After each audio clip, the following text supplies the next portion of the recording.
The court, one, unanimously finds that it has jurisdiction to give the advisory opinion requested. 2, by 14 votes to 1, decides to comply with the request for an advisory opinion. By 11 votes to 4,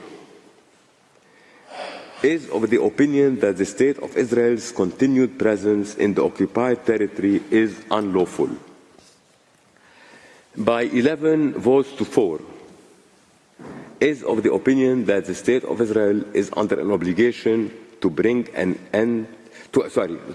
an end its unlawful presence in the occupied Palestinian territory as rapidly as possible. By 14 votes to 1,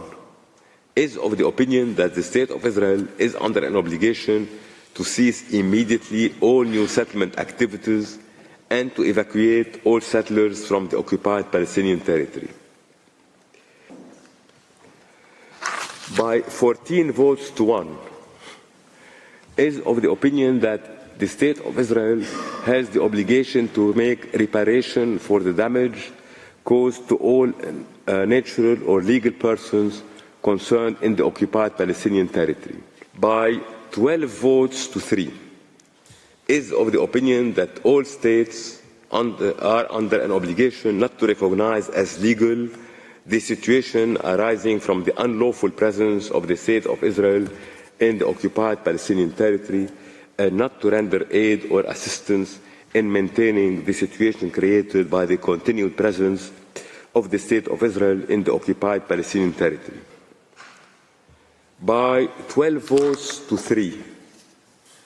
is of the opinion that international organizations, including the United Nations, are under an obligation not to recognize as legal the situation arising from the unlawful presence of the State of Israel in the occupied Palestinian territory. By 12 votes to 3, is of the opinion that the United Nations, and especially the General Assembly, which requested this opinion, and the Security Council should consider the precise modalities and further action required to bring to an end as rapidly as possible the unlawful presence of the State of Israel in the occupied Palestinian territory.